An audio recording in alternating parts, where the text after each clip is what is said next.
Live from WFSB, Elliot Polikoff with Sports Sunday.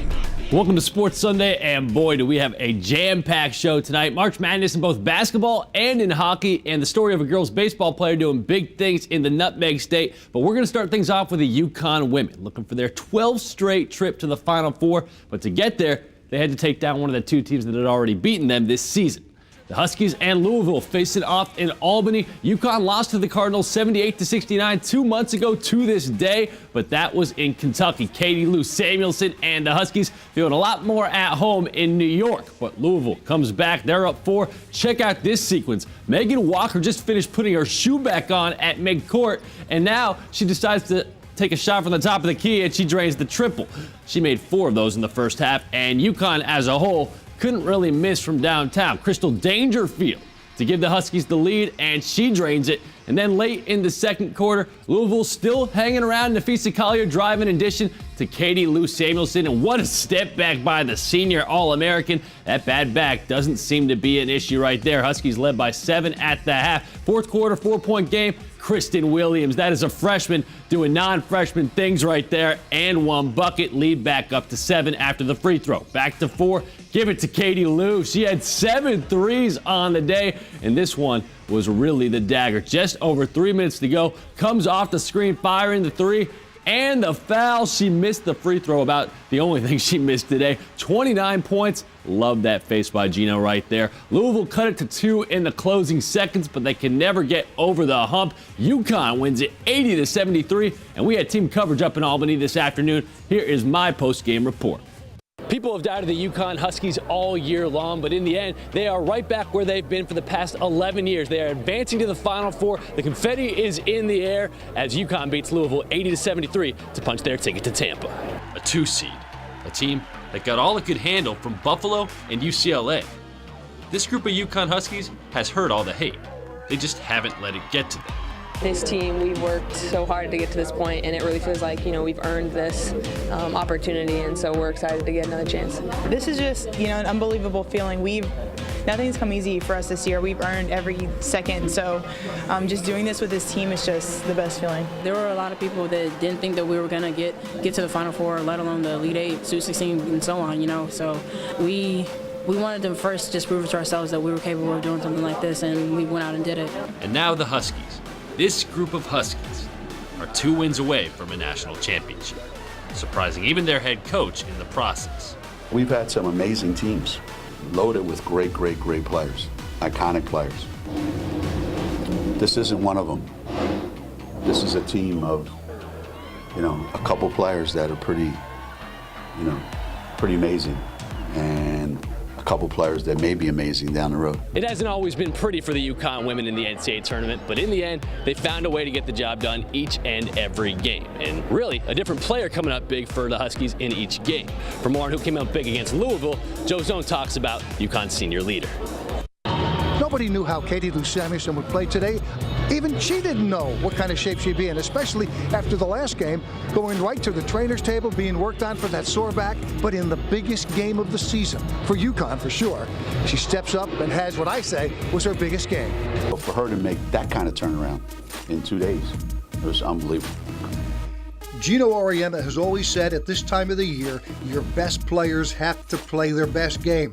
Coming into this game, we all felt like there was a little bit of unfinished business from the last game. There was a little bit of extra motivation, and we wanted to give ourselves a chance to get to the Final Four. And so with that and that much focus and that many things all coming at you, it's easy to just play. Just go out there and play as hard as you can, play with everything you have in you. So it was easy to not. Gino, you have said one of your players was going to have to step up, at least one. Did you have any idea, especially after Friday, that player was going to be Katie Lou Samuelson? I guess when you have a player that's done so much like she has in her 4 years, you expect them to bounce back. Auriemma said the key was to get Samuelson involved early. She hit her first shot and then went on to score a game-high 29. Credit to her. She's a great player, and if she plays like that, like this, continuing on, they're going to be hard to beat. For me, I wanted to make a little bit more of an impact offensively and make sure that I was involved in, Friday's game. We didn't necessarily need that from me, and I felt like today I did need to step up, so I did what I could to help win the game. She's a great leader on the floor, so I love you, man. She's just a great teammate, so I'm not surprised that she made those big plays. And if Samuelson's back is as okay as it looked like it was today, UConn will be looking good. They'll be in the game for sure when they get to the Final Four. With the UConn women at the Albany Regional, Joe Zone, Channel 3 for Sports Sunday.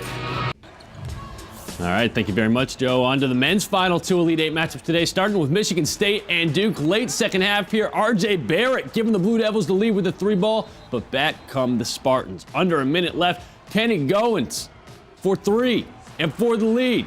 And he gets it. Michigan State on top, 68-66. Now with less than 5 seconds left, Spartans up 1.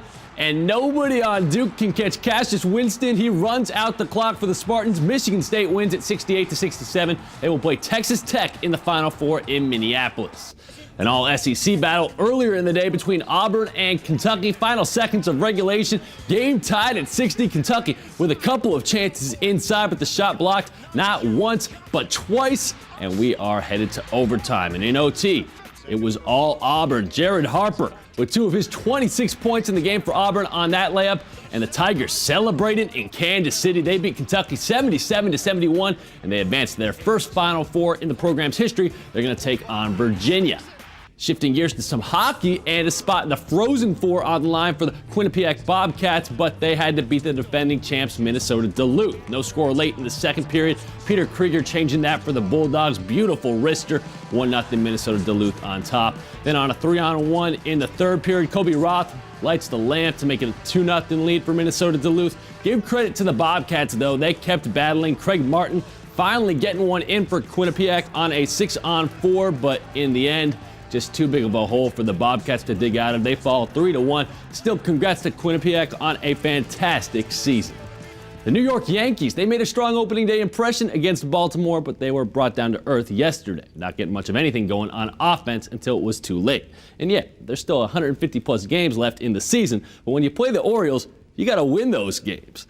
An anchorman race at the stadium this afternoon. This one was won by Ron Burgundy. Scoreless game in the first. 2 men on. Renato Nunez smashing the 3-run blast left off of J.A. Happ. It is 3-1, Baltimore on top. Third inning, Orioles continue to tee off on Happ. This time, Trey Mancini smashing a solo shot to center field. 4-0 Baltimore. New York responds in the bottom of the fourth. Aaron Judge ripping the single to right. That scores 2 runs for the Yankees, and suddenly it's a 1-run ball game.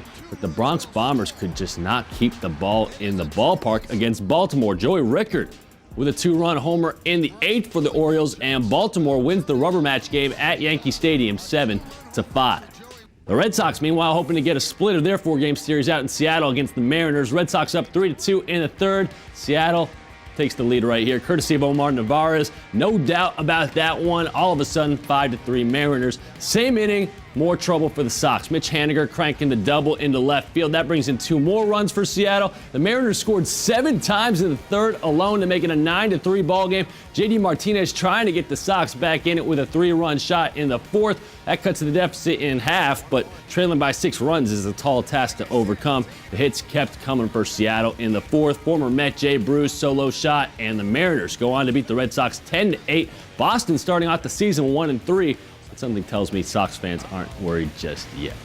The Mets looking to finish off a season opening series sweep of the Nats, playing in D.C. New York's Pete Alonso continuing his hot play, ripping a double into left. Brandon Nimmo scores, and the Mets are on the board first. But back comes Washington. Trey Turner with 2 on. Turns on that Zach Wheeler pitch, and he puts that one into the seats. 3-1 Nationals. Fast forward to the bottom of the 9th. Game tied at 5. Not any longer. Turner again, this time with the dagger, a walk-off solo shot. And the Nationals, they avoid the sweep, and they beat the Mets 6-5. Still a lot more to come tonight on this edition of Sports Sunday. When we come back, baseball season, it is here, and Connecticut's got a pretty special ball player. We're going to tell you a lot more about her right after the break.